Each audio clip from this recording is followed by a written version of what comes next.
Bueno, vamos a ver la segunda parte de irrigación del miembro superior. Vamos a ver arteria humeral. La arteria humeral es continuación de la arteria axilar y termina en la arteria radial y cubital. Entonces, comienza en el borde inferior del pectoral mayor y termina dividiéndose en la arteria radial y cubital. Bien, la arteria humeral va a tener también ramas colaterales. La primera de ellas van a ser debajo del tronco de las circunflejas, que ya vimos, el tronco de la circunfleja es una rama colateral de la arteria axilar, por eso no está en este esquema. Entonces van a ser acá debajo del tronco de las circunflejas, se va a hacer posterior y va a pasar por un triángulo que se denomina triángulo húmedo tricipital o de Avelino Gutiérrez. Va a pasar junto con el nervio radial. Bien, entonces la arteria humeral profunda o colateral externa también se denomina, se va a hacer profunda, va a pasar detrás del húmero, acá la vemos por translucidez. Ahí está la arteria humeral profunda y luego se va a dividir en una rama anterior y una rama posterior. La rama anterior se denomina colateral radial anterior y la rama posterior se denomina colateral medial posterior.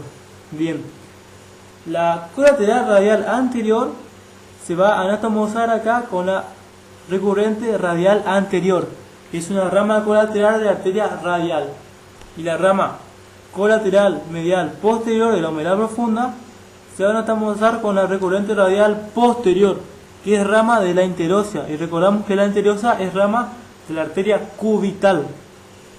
Tenga cuidado en esto porque suele confundirse, porque la lógica sería que la recurrente radial posterior sea rama de la radial, pero no, es rama de la interósea, y la interósea es rama de la arteria cubital. Bien, entonces, con las ramas de la humeral profunda y las ramas que dije de la radial y la interósea, se va a formar acá el círculo periepicondilio. Después lo voy a marcar mejor. Bien. Después tenemos otra rama de la arteria humeral que se denomina colateral ulnar interna superior o colateral cubital interna superior, lo mismo.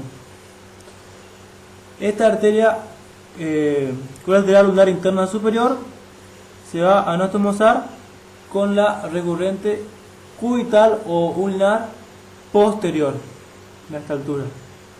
Bien. Después tenemos la colateral ulnar interna inferior.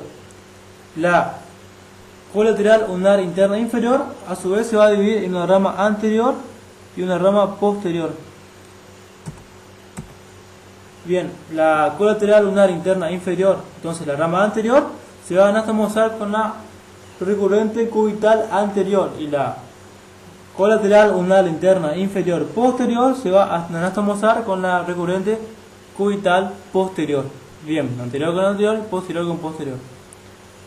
Bien, y esto sería el círculo periepitroclear. Bien, entonces ahí le marco los dos círculos. Voy a hablar primero entonces del periepicondilio. Entonces dijimos que el círculo periepicondilio está formado por la rama anterior de la arteria humeral profunda, que se anastomosa con la recurrente radial anterior, y la rama posterior de la humeral profunda, que se anastomosa con la recurrente radial posterior. Y la recurrente radial posterior es rama de la interósea y la interósea es rama de la cubital. Bien. Y este es el círculo periepitroclear que ya dijimos también.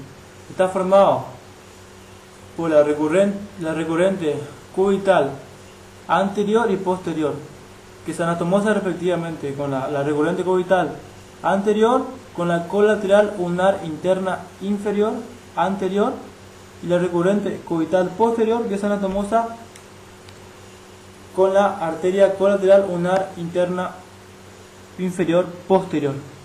Bien, y también se anatomosa con la colateral ulnar interna superior.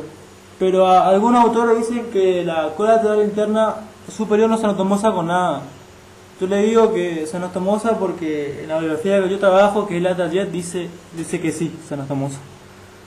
Bueno, eso sería entonces arteria umbral. Espero que les haya quedado claro. Cualquier duda que tengan, al fin del video les dejo mi correo, me agregan y me preguntan.